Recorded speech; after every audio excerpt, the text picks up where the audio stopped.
Yo, what's up, everybody, and welcome to the greatest show on the web, or what's about to be the greatest show on the web, The Turnaround. I'm your host with the most, Art Turner, and courtesy of D.A.T.A Productions, to present you this Turnaround podcast. I'm excited to be doing this podcast, and what it's going to be about, it's going to be all about sports, man. I'm a sports fanatic, and I'm about to get into my introduction a little bit, but I'm glad to be doing this show. It's exciting. I don't care if I'm in my closet or not. You got to start somewhere. And if my starting somewhere is in the closet, it could be a lot worse. So, let's start getting into it, bro. Let's get to the introduction of self. I'm going to get into my purpose of the show, the vision, the overall goal. Then, this is going to be a brief show for the first episode. So I'm going to go over what kind of content you could see on the show going forward. We'll go into the little topic at the end since it's NFL championship weekend. So we'll get into that a little bit. But first, let's get into my introduction of self. So like I said, my name's Art Turner. My full name, D. Arthur Turner IV. You could follow me on Twitter, Instagram, D. Arthur IV, DARTHURIV. Go follow me at go follow my handle, DARTHURIV. That's my Instagram and my Twitter handle. So go peep that because I'm always peeping, the hottest news, hottest takes, the boldest takes. So, you'll probably learn something a little about me through my social media. I'm aspiring to be an influential factor in the sports entertainment industry. So, this is one of my steps, doing this podcast, The Turnaround, so I can at least build, not only a brand, but, a platform for myself and for others to be out here, which kind of leads me into my purpose. The purpose of this show, I think, to provide a space for young adults, young sports fanatics, where an open dialogue is encouraged when discussing, debating, and analyzing sports. That's what I want out of this show. I want anybody who tunes in to have I know they're not actually here with me, but when I talk, hopefully, they can have a dialogue with me in whatever they're doing. They could be cooking, they could be on the road, they can be doing homework. Whatever they're doing, I would like to be there in the background, to peep some knowledge or just, to spark a conversation and see if we all get better as a person. So the vision of the show is to highlight unique angles of these sports storylines that we're going to talk about, bringing to light a different dialogue that's not typically discussed on major sports networks. There's nothing wrong with the major sports networks, ESPN, Fox, but they go on every day and the storyline doesn't change daily in the sports world. Yeah, there's some new news every day, but what they talk about really doesn't change on a day-to-day basis. And so what I'm going to try to do is bring different angles to light. While they stay in their lane, I'm creating a new lane for the turnaround, but we're still talking the same sports. We might have the same prediction, but we might get there differently, and that's okay. And it's just really to give a voice to the young adult generation who want to share their sports perspective. I feel that even though we're still getting a voice, it's good to have as many outlets as possible. And if my show's one outlet, hopefully other young adults think it's their time to have their media platform as well. And I think it's going to help the whole community as a whole and as we go into the future. So the overall goal of this podcast is that everyone who tunes in some way, fashion, or form, they learn something before they click away. And if I can do that every time I create a podcast, I create an episode, then I've done my job. That's all I'm asking, is that we all learn together, because I love learning. I'm not trying to just, put garbage out to the society. I'm trying to, build something, build a craft, and, move it forward that actually has some legs, that has some character. So that's the overall goal of my show. And if I can do that every episode, then I've done something. And, that's why I'm going to keep doing it. Just a little disclaimer. I'm a Philadelphia sports fanatic. When it comes to Philly sports, I'm always biased. Eagles, Sixers, Flyers, Phillies, the Soul, all the way through and through. I've moved around quite a bit around the States and, around the world, but Philly is my landing spot for sports because that's where I'm originally from, Pennsylvania. That's never going to change. Philly sports till I die. So I bleed green. As you see, my little setup in the back. And if the cats that are watching my web podcast, you see the little get up I have in the back, the background. Got the Brian Dawkins jersey, 1933 Yellow Jackets joint. Yo, that's rare, bro. Y'all don't see those anywhere. But I got one. I got Joel on my left side as well, number 2-1, the process. And so I'm going to be switching up the backgrounds a little bit with different jerseys and stuff. But that's what you're going to be expecting when we get into it. So that kind of leads me into what kind of content's going to be on the turnaround.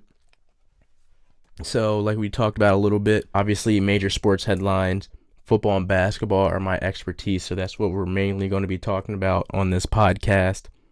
Philly sports updates is a must. I might have my own little section of just Philly sports and just put that all in together so it doesn't bog down the other parts of the podcast if people don't want to talk about Philly sports. But I got to talk about my squads. International sports headlines, soccer. I'm a Paris Saint-Germain fan, so Paris, France. Shout out Neymar. Shout out all them boys. Mbappe. I'm going to be talking about them. The Champions League is coming up very soon. Hopefully, we get over the hump and actually get into a finals this year. With the Kings a lot of time, we even do it. We couldn't get past the semis, but we'll see what happens. And I'm just going to do like the sports pop culture crossover. And what I mean by that, how pop culture, in the 2000s with Allen Iverson and hip hop crossing over into the NBA and influenced how people dress, the music, the style of play and things like that. So we're definitely going to get into things like that and how that, affects even today. There's a lot of examples how pop culture is seeping its way into the sports scene. And we're going to do might be a little bit of a crossover from my other podcast. I'm doing the Dream Scheme podcast. And if for y'all don't know what the Dream Scheme podcast is, it's all things business, travel, very little politics. It's going to be a little bit in relation to other topics, society, open-ended discussion, books, history, how to get ahead in life. And that's going to be a very important podcast for me because I am more than just sports. I love sports, but I am more than a sports and I have other aspirations outside of the sports realm. So that's going to be a place where if you don't like sports, that's where you can go. I'm bringing a lot of research into that too. I'm taking a lot of time and effort and a lot of energy to make sure that podcast is going to be right. So definitely peep that out as well. Dream Scheme podcast, peep that out. And then I'm just going to get into sports history on the show as well. Like you said, you got a little bit of a history lesson with that jersey you see in the back. So 1933 Philadelphia Yellow Jackets. So you learned something new today. But now let's get to the main event, the main topic for today, and what I'm really excited to be doing and showing you guys how much work I put in and breaking this down. And hopefully I'm bringing different unique views into it. So I'm going to be breaking down both games this weekend, the AFC Championship game and the NFC Championship game. I'm going to go the AFC Championship game first, and how I'm going to break that down first, initial reaction. I'm going to do my research analyst, prediction, and then I'm going to have a but if. So it's kind of like against my prediction. But if this happens, my prediction might go wrong. So I'm going to be going into that. So now let's get into our main topic for the day. And this is where it really gets good. So tune in right now. First game, AFC Championship game. New England Patriots 13-3 in the regular season. Jacksonville Jaguars 10-6.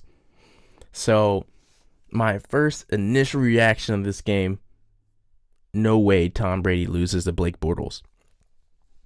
And obviously, everyone's like, oh, well, obviously.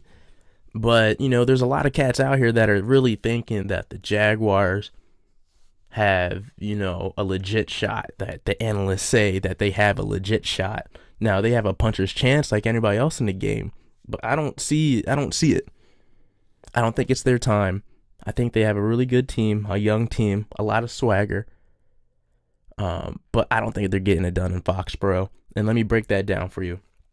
And first, what I'm going to do, I'm going to break it down in a way to tell you how the Jaguars have, a lot of pros and they have a lot of things that are going for them. But I'm going to tell you how Brady, Belichick, and that team is going to counteract that, and how they've been doing it for 17 years, almost 2 decades. So let's get into it. Let's get into the endless. So before I get into how the Jaguars have a shot, or how people perceive they have a shot, I just want to have this underlying question as I go through this. And it really simply comes down to this. No matter what analyst I'm saying, or whatever anybody's prediction is, simply comes down to this.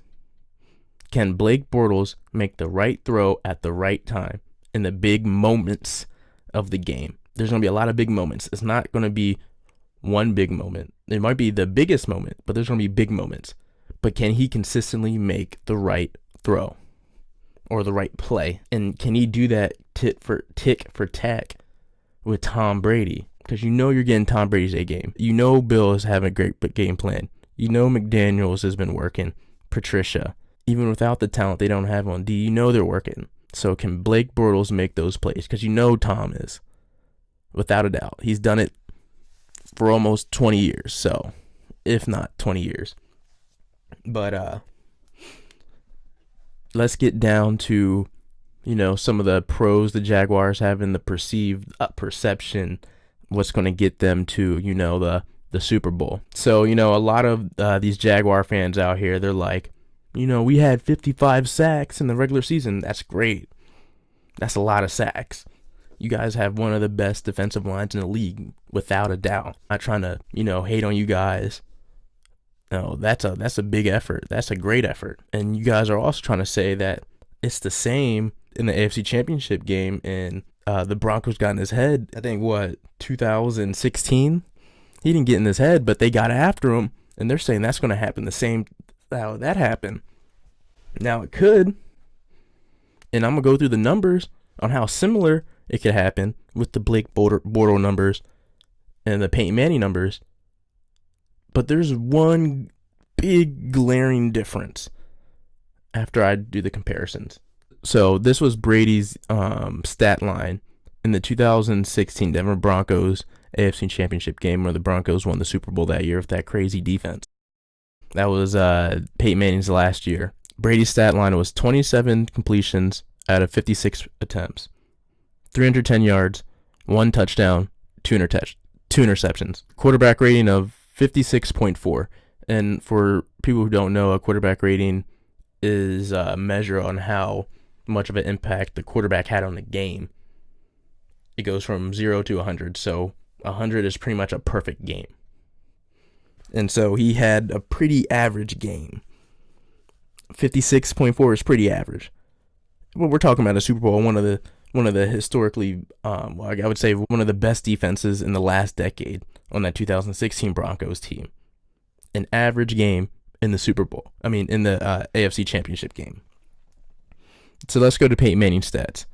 In which that, if you're a Blake Bortles supporter or you feel like he can do something, this kind of, brings some light to it. Peyton Manning was 17 for 32, 176 yards, 2 touchdowns, 0 interceptions, QBR 90.1. Got the job done. They beat the Patriots. That's all that really matters, right? They won the game, even though, that was probably Peyton Manning's worst season ever. Statistically and just like physically watching him out there just flutter balls, because that means, if you have a good enough defense, you can still win with those type of numbers. So let's go to Blake Bortles' numbers in the playoffs this year. They're kind of similar. So the Buffalo game, I might add that they won 10-3. Bortles was 12 of 23, 87 yards, 1 touchdown, QBR of 58.6. Average day quarterback rating, Average day. Didn't do too much. Did just enough to get the dub. Just enough. Versus a team that didn't have a healthy Shady McCoy. Versus a very good defense, too. The Buffalo has a pretty good defense. Okay, we'll give that to him. But still, only 87 yards passing. But we'll go to the next game. Versus the Steelers next week. Divisional round. 14 of 26. 214 yards. 1 touchdown. A QBR of 90. That's pretty good. Okay. Better stats. I mean, you can argue that maybe Buffalo has a better defense, but definitely the Steelers are a better team. So he had better stats against a better team overall. They put up 45 points in that game, Jaguars. So he got the jump as a quarterback. I mean, they're still playing, so okay. You see, you know what? Puncher's shot. You know what? Actually, no. If you go by the Jaguar standards, they think they have more than a puncher shot. They feel that they should win this game, like without a doubt. So, but let me go into what the difference of the equation of, you know, that Broncos game in the AFC Championship game where supposedly, you know, Brady crumbled and, you know, he just didn't get it done versus this AFC Championship game versus the Jaguars. The defenses are pretty the same. Von Miller, Jamarcus Ware on the Broncos in 16. Offensive line for the Patriots wasn't that nice. But this year, the offensive line for the Patriots is a little bit nicer, but you still have Calais Campbell, Dante Fowler, Malik Jackson, Ngakoue for the Jags that, you know, they get after the dudes. And I would say the offensive line for the Patriots are average, but we'll put the Broncos and Jaguars on the same level defensively. But there's one big difference when you go to the offenses. Even though the Broncos offense was not that nice, and the Jaguars offense is not that nice either, even if you put up similar stats of Peyton Manning in that game into what you could maybe see of Bortles in that game, the difference is Peyton Manning is a Hall of Fame quarterback. Blake Bortles will be lucky if he's ever considered a quality starting quarterback. A quality starting quarterback. Someone you really believe you could start a franchise with. Peyton Manning's already done that. He did that. Already had a ring. Already has the accolades. Already threw all the touchdown passes. Already, you know, won quite a few playoff games. Blake Bortles, he barely has 300 yards in the 2 games he's played. He's barely had 300 yards in the 2 games he's played in the playoffs. I'm not taking it from him. You know, there's a scheme, obviously. You know, he's making the plays he needs to make. But it's a big difference when you're going to Foxborough in the middle of January playing the best quarterback of all time and the best head coach of all time. So think about that. Think about that. There is still a difference. And I might add, the Broncos only won 20-18. That game came out on the wire. I was in London, England at the time watching that game. Brady was getting punished. Absolutely punished. And they still almost won that game. It still went down to the wire.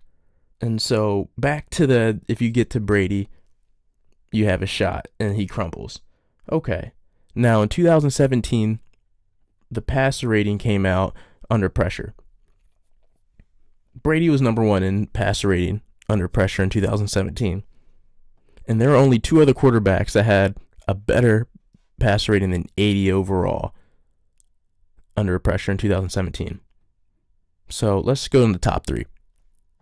Brady at number 1, his rating under pressure was 111.3.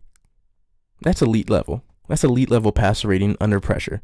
Let's go to the other 2. Jameis Winston, 94.6.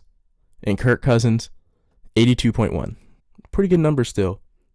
But they're not in the same ballpark as Brady. Brady is elite when it comes to being pressured. You think he's worried about the Jags? Yeah, he's going to be, taking account, but he still makes plays regardless. As long as he does his job, they're going to be fine. Because he's done it time and time again. And I'm not worried.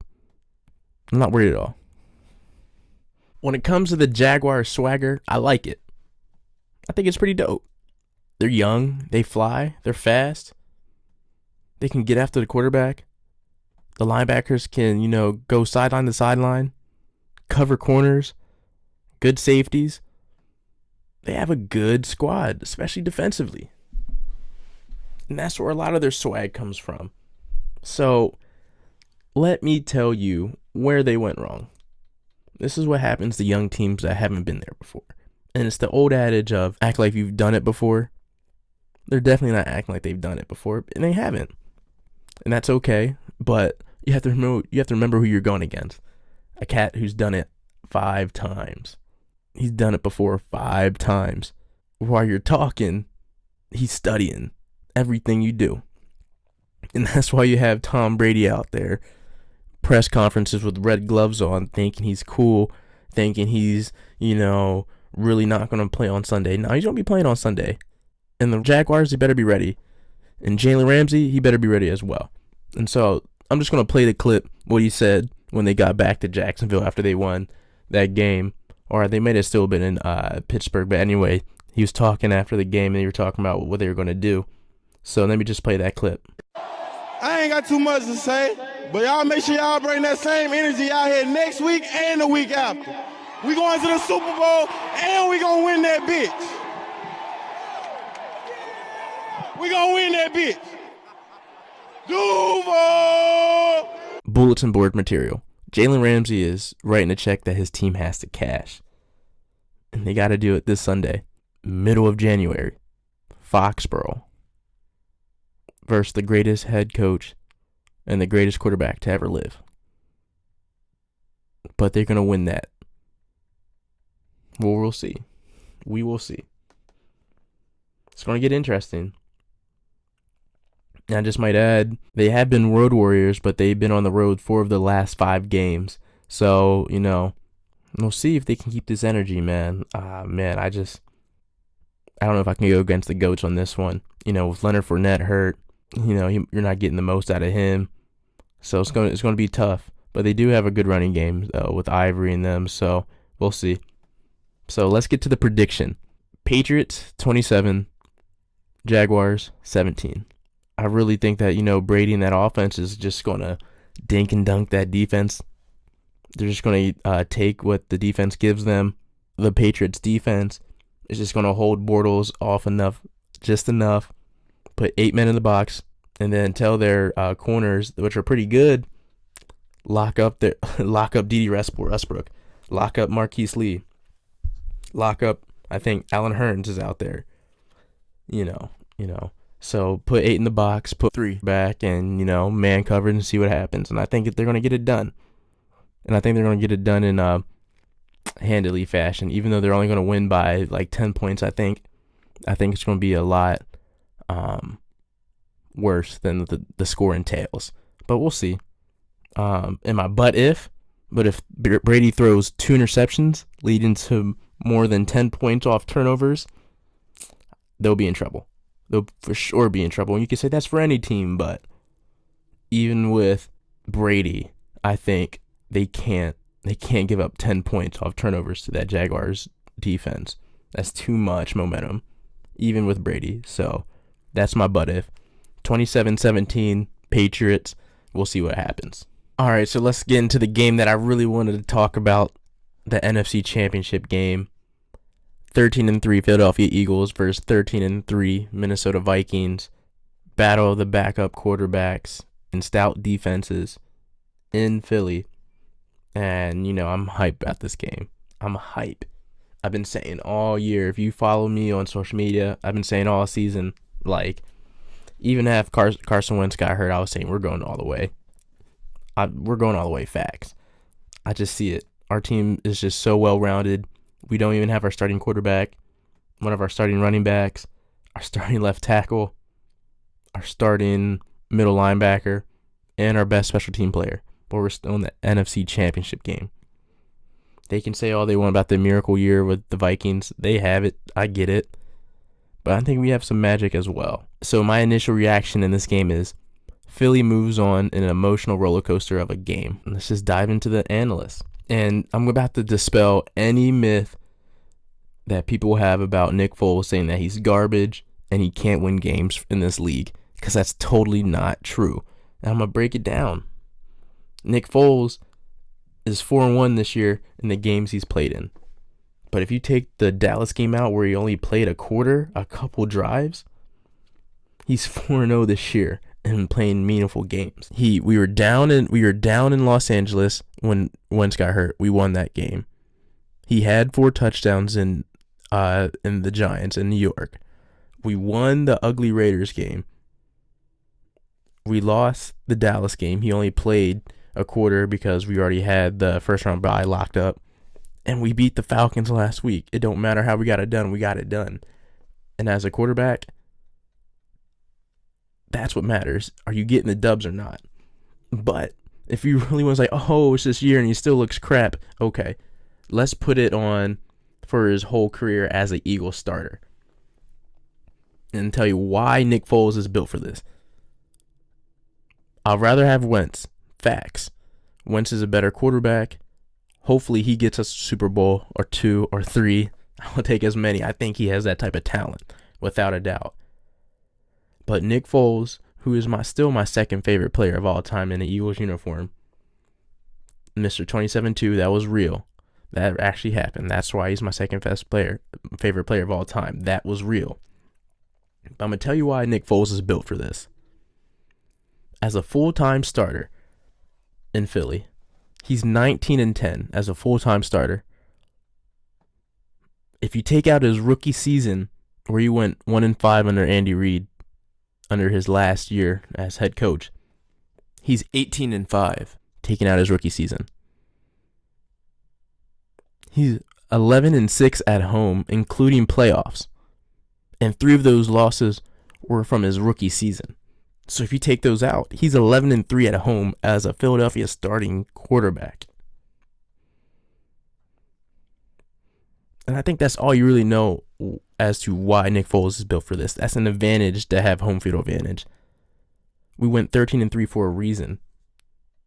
And so while all the analysts out there on the major networks, Vegas, they can disrespect the Eagles all they want, they can still put us as the underdogs. And we'll just have to show them once again. Literally, we are one of the, if not, we were the best team overall the whole season. All units. I wholeheartedly believe that the Eagles were the best team when you equate all the units in there. I think this game is going to come down to the major theme of this Eagles this year and the Vikings. Defense, not making too many mistakes at the quarterback position, running the ball, and just put it in the hands of your playmakers and, your defensive line and make a couple plays here and there. I think it's going to be a low-scoring game, but I think where the difference comes in, and I don't think a lot of people are talking about it, is obviously the defense the Vikings have is elite. One of the best defenses I've seen, in my lifetime. So they're going to have some success. Definitely. They're going to have some success. But it's going to come down to how much success we give them. And I don't think we're going to give them that much success, to be honest. I just don't think so. And break it down. Just break it down to comparing what the Eagles have to deal with compared to what the Vikings have to deal with. So the Vikings have a great defensive line. The Eagles have one too, but we'll say right now, for this argument, we'll say that the Vikings have a better defensive line. That better defensive line, quote unquote, are still going against 3 essential Pro Bowlers on the offensive line for the Eagles. 2 first-team All-Pros and Jason Kelce, who wasn't nominated for the Pro Bowl, but he's still a first-team All-Pro at center. Lane Johnson at right tackle, going to the Pro Bowl as well, and Pro Bowler Brandon Brooks at guard. 3 Pro Bowlers on our offensive line. We had one of the best offensive lines all year. And can they withstand the Vikings defensive line? I think they can withstand it better than, the Vikings offensive line can withstand the defensive of the Eagles defensive line. without a doubt. And I think the running game, when you really think about what playoff football means, defense and running the ball. And as I already talked about, if you put the defenses on the same level, they cancel each other out, which leaves the running unit. Which unit would you rather have? And that's including the offensive line and the running backs. So the defenses are the same. This is playoff formula. Good defense, run the ball. They even each other out for defense. So we'll go to running unit. Offensive line, running backs. The Eagles running backs are led by D.A.T.A, Blunt. But they have 3 elite starters on the line. 3 Pro Bowlers. That's elite to me. Let's go to the Vikings. The rushing attack is led. They did have a better running back in Dalvin Cook, but he got hurt. But they still have some pretty good running backs. They have that McKinnon kid, and they have Latavius Murray. But now let's go to their offensive line. They're average at best. I couldn't tell you one major offensive lineman on that team. I think it's over. I think the argument's over. I think that's the battle that we're going to have to see. It's playoff football.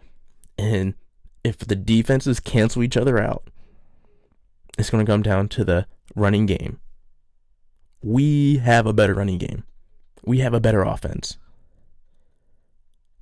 It doesn't matter that Nick Foles is at quarterback. We have better linemen.